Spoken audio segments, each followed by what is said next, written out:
Hello internet, hello Sam, and welcome back to another episode of After Campfire, which is a little bit late because I was on a trip, and then I got home and I had to work, and I had to work a lot, and I didn't really get a chance to make this video until now!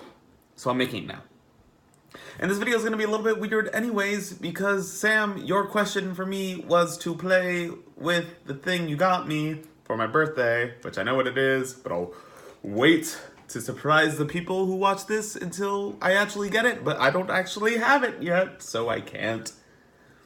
So let me just first off say answer the question that I asked you, which was, what is something that you use that drives you?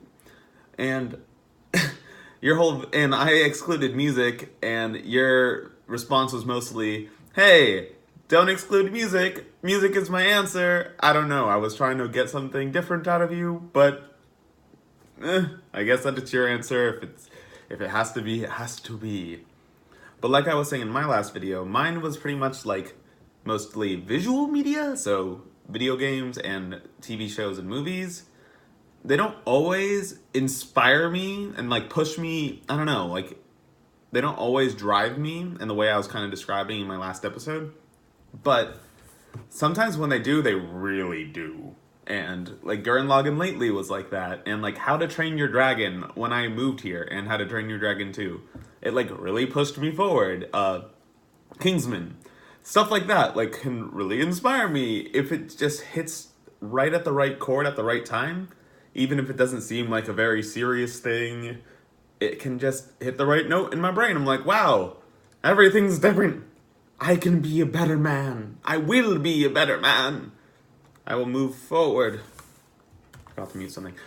Anyways, so Henry's Diary of How to Adult. Yes, I went to Florida. I went to see Rachel's circus show, her first show at FSU, and it was really cool. I also got to hang out with Melanie, and we went on super long road trips because I flew to her, and she lived about 4 hours from Rachel, so long drives.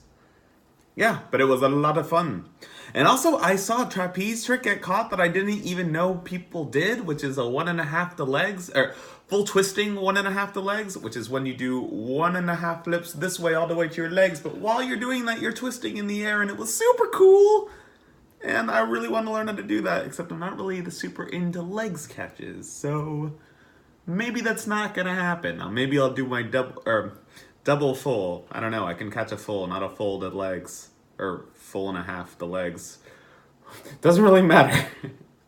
Anyways, although I can't respond to Sam's last question thing he sent, because it's a physical thing that I don't have, I can re-respond to his last thing, which I guess I misunderstood a bit. But pretty much he wanted to know, like, what's a quirk about you that, I don't remember the exact wording, that, like, I don't know, helps you in life. And I said, like, my pinky, because it's a funny thing to talk about, and it gives me a bunch to talk about because people are always curious to know. But I think the answer that would more fit your question is my pretty much complete openness. I don't hide anything ever, and I probably share maybe a little too much too fast.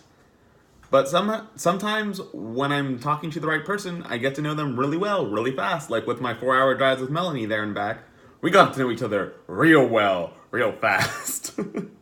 Because we didn't really care about holding back anything about our lives.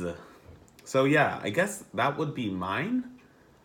So Sam, my question to you is, how do you prepare for long road trips like mine this past weekend?